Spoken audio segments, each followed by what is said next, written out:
There's a zombie in my treehouse. Words by Ken Plume and John Robinson. Art by Len Peralta. Life on Cameron Lane was as normal could be. There were normal houses and normal families and normal cars and normal garages with normal trees in all the normal yards. In this normal town, Johnny was a perfectly normal boy. You'd never guess there was anything particularly special about him, judging by his normal looks and normal demeanor. In fact, he was just a normal boy. What wasn't normal, however, was the tree in his yard. Well, not the tree really, it was just a normal tree. It wasn't even the treehouse nestled in its lofty limbs. That was normal too. On normal days, Johnny would come home after school and play in the treehouse. Some days he'd rescue a princess from the evil dragon that perched menacingly in the topmost heights of the old oak tree.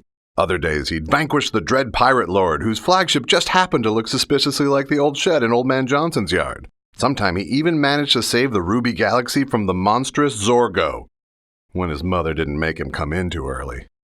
There came a day, however, not that long ago, when Johnny found something abnormal in his normal life. It was the day that Johnny discovered a zombie in his treehouse.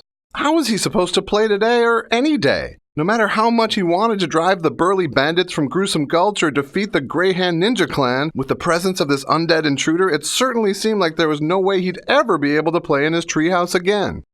Things went from bad to worse when that bully Billy Davis from down the street stopped him while he was walking home from school.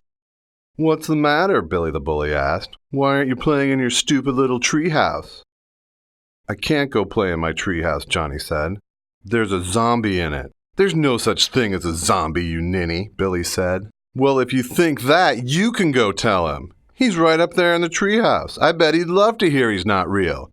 But I wouldn't do it if I were you. You'd have to be pretty stupid to do that." "You're stupid. I'll go tell your imaginary zombie whatever I want," Billy said with a sneer, then pushed Johnny out of the way. And up the ladder he went. And Johnny waited. But Billy the bully never came back down again. The next day, Johnny's sister interrupted him while he was sitting in the den. He was trying in vain to find something worth watching on television, unable to shake the feeling that the dread arch-pirate Ernie Black was now ruling the oceans in his absence. "What's wrong with you?" his sister asked. "Why aren't you out in your treehouse pretending you're a cowboy or a princess or whatever it is you do out there?" "I can't go pretend in my treehouse," Johnny said. "There's a zombie in it." "That's silly. There can't be a zombie in your treehouse. Zombies can't climb trees," his sister said. "Everybody knows that."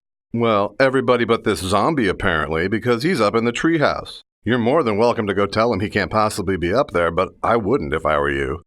"I think I will go tell him," his sister said, smirking. And up the ladder she went. And Johnny waited. And waited. But his sister never came back down again.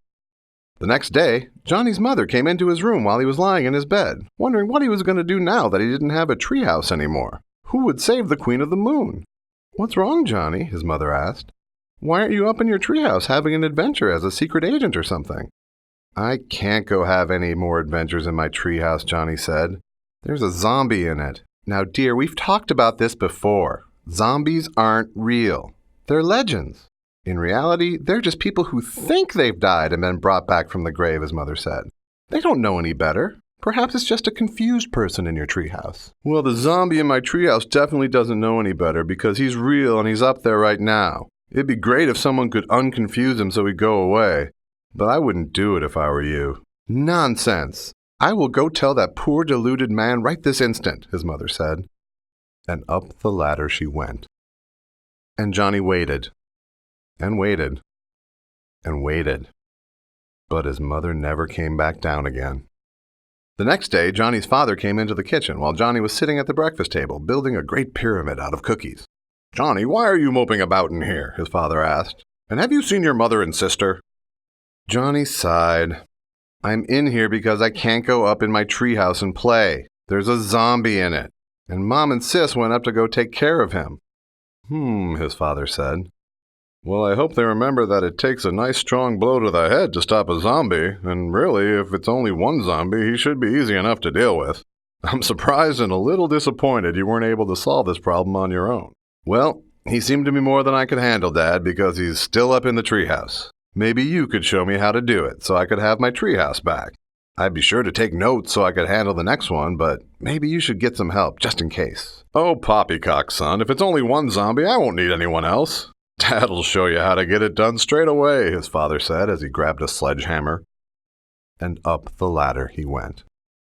And Johnny waited, and waited, and waited, and waited, but his father never came back down again. Johnny is still waiting for someone who can help him with his zombie problem because although it's nice to have the bully gone and he does miss his mother and his father and his sister, mostly, he really, really misses his treehouse.